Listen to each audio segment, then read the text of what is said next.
تو کہتا ہے کہ میں اپنے ملکی قانون کا پابند ہوں، حضور کے بارے میں جو مرضی بھونکے میں کچھ نہیں کہہ سکتا. تو اپنے اس گندے قانون کا پابند ہے. سن ہم چمکتے ہوئے قانون کے کیسے پابند ہے. تو کہتا ہے نا یہاں جو بھونکے میں اس کو نہیں منع کر سکتا.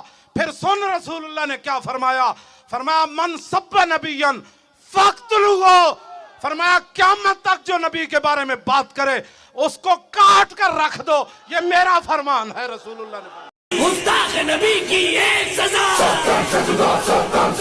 گستاخ نبی کی ایک سزا، گستاخ محمد تیری اب خیر نہیں ہے، تیری اب خیر.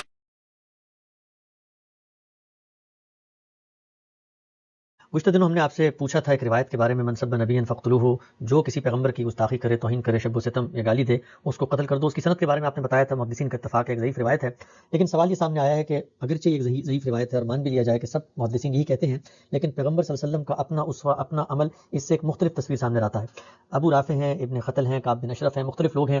پیغمبر نے یہ واضح الفاظ میں فرمایا کہ غلاف کعبہ کے اندر چھپ بھی جائیں تب بھی ان کو قتل کر دینا چاہیے. کہا جاتا ہے کہ ان لوگوں نے گستاخی کی تھی، ان کا جرم یہ تھا اور پیغمبر نے اپنے عمل سے ثابت کیا کہ ان کا قتل کروایا جائے. سوال میرا آج آپ سے یہ ہے کہ یہ بتائیے گا کہ ان لوگوں کے بارے میں جو پیغمبر صلی اللہ علیہ وسلم کے دیگر ارشادات ہیں اور وہ سندن صحیح روایات میں منقول بھی ہیں، ان کے قتل کی کیا نوعیت تھی؟ کیا یہ گستاخ تھے؟ اور کیا رسول اللہ صلی اللہ علیہ وسلم نے گستاخی کرنے والوں کو قتل کرنے کی تلقین فرمائی؟ پہلی بنیادی بات یہ سمجھ لیجئے کہ دین میں استنباط احکام واقعات سے نہیں ہوتا. یعنی اگر دین میں کوئی حکم دیا جانا ہے تو اس کو صراحت کے ساتھ قرآن مجید میں بیان ہونا چاہیے. رسالت میں آپ صلی اللہ علیہ وسلم قرآن مجید پر مبنی کوئی ہدایت دے رہے ہیں تو اس کو بھی آپ کے الفاظ میں صراحتاً بیان ہونا چاہیے. اس لیے کہ یہ کوئی معمولی بات نہیں ہے کہ کسی شخص کے بارے میں آپ یہ کہیں کہ اس کو قتل کر دو. انسانی جان کو حرمت حاصل ہے. رسالت میں آپ صلی اللہ علیہ وسلم نے ہمیں یہ تعلیم دی ہے کہ یہ ذوالحج کا مہینہ، یہ مکے کا شہر جیسی حرمت رکھتا ہے ویسی حرمت انسانی جان کو بھی حاصل ہے. قرآن مجید نے یہ فرمایا ہے کہ جس نے کسی ایک شخص کی جان لے لی اس نے پوری انسانیت کو قتل کر دیا. اس کا مطلب ہے کہ بہت بڑا معاملہ ہے. اس کے بارے میں ادھر ادھر کے واقعات نہیں سنائے جا سکتے. اگر کوئی قانون ہے تو جیسے چور کی سزا کے بارے میں قرآن مجید نے صراحت سے بتایا ہے کہ کیا قانون ہے. زانی کی سزا کے بارے میں سورہ نور میں صراحت سے بتایا گیا ہے کہ کیا قانون ہے. اسی طرح سے وہ لوگ کہ جو فساد پیدا کر دیں ان کی سزائیں پوری صراحت کے ساتھ سورہ مائدہ میں بیان ہوئی ہیں. یہاں معاملہ یہ ہے کہ اللہ تعالیٰ نے قرآن مجید میں یہ صاف صاف اعلان کر دیا ہے کسی انسان کی جان دو صورتوں کے سوا لی ہی نہیں جا سکتی. اچھا، یعنی قرآن مجید کے الفاظ ہیں من قتل نفسا بغیر نفس او فساد فی الارض فکانما قتل الناس جمیعا. دو ہی صورتیں ہیں جن میں تم کسی شخص کی جان لے سکتے ہو. ایک یہ کہ اس نے کسی کو قتل کر دیا اور قصاص میں اس کو قتل کیا جا رہا ہے. دوسرے یہ کہ وہ فساد برپا کرنے کے لیے اٹھ کھڑا ہوا، وہ لوگوں کی جان مال آبرو کے درپے ہو گیا، اس نے ڈاکے ڈالنے شروع کر دیے، وہ عورتوں کی عصمت دری کرنے کے لیے متل کھڑا ہوا. یہ وہ فساد کی صورتیں ہیں جو ظاہر ہے کہ 10 متعین کی جا سکتی ہیں. ان کا اگر کسی شخص نے ارتکاب کیا ہے تو تب اس کی جان لی جا سکتی ہے. تو یہ دو صورتیں قرآن مجید نے بالکل متعین کرتی ہیں. کوئی روایت ان کے خلاف ہو ہی نہیں سکتی، اس لیے کہ اللہ کا پیغمبر اللہ تعالیٰ کی حدود سے آگے کبھی کوئی بات نہیں کرتا. حدیث کے پورے ذخیرے کو بھی آپ شروع سے لے کے آخر تک دیکھ لیں، اس میں کوئی اس طرح کا قانون بیان نہیں ہوا.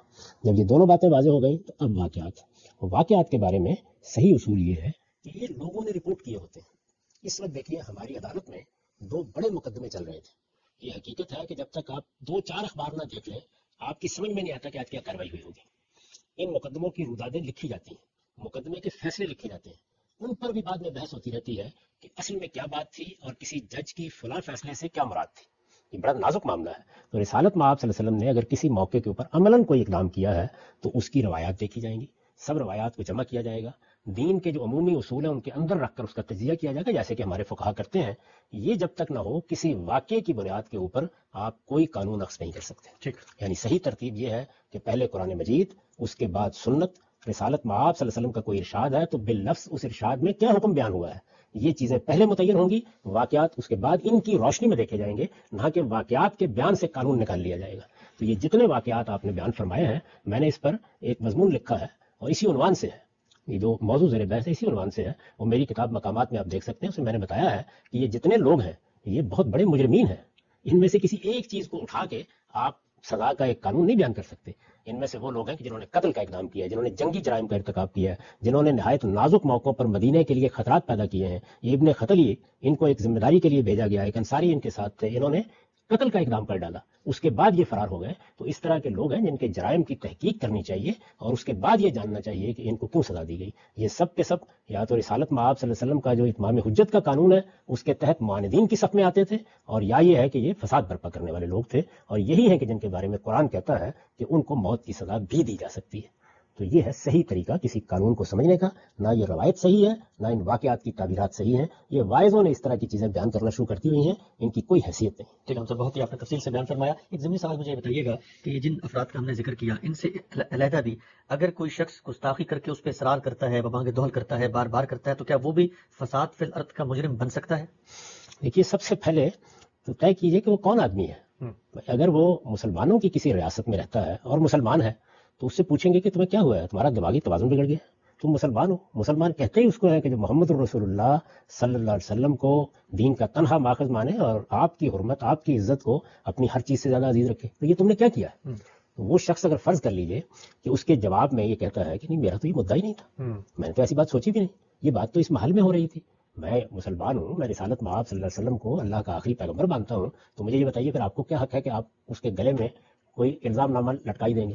اچھا، وہ سرکشی اختیار کر لیتا ہے اور یہ کہتا ہے کہ میں تو یہی کام کروں گا، تو اس میں کوئی شک نہیں کہ پھر وہ فسادی ہے. اس طرح کے فسادی لوگوں کے لیے قرآن مجید کی سورہ مائدہ میں اللہ تعالیٰ نے ایک پورا قانون بیان کر دیا ہے. اس کے تحت دیکھا جائے گا، نمٹا جائے گا. اس میں یہ بھی بیان کیا ہے کہ اگر مجرم کسی رعایت کا مستحق ہے تو اسے کم سزا بھی دی جا سکتی ہے، اور رعایت کا مستحق نہیں ہے تو سخت ترین سزائیں بھی دی جا سکتی ہیں. لیکن تلقین کرنا، نصیحت کرنا، پہلے اس کا مدعا پوچھنا، اس کو موقع دینا، یہ ساری چیزیں ہوں گی.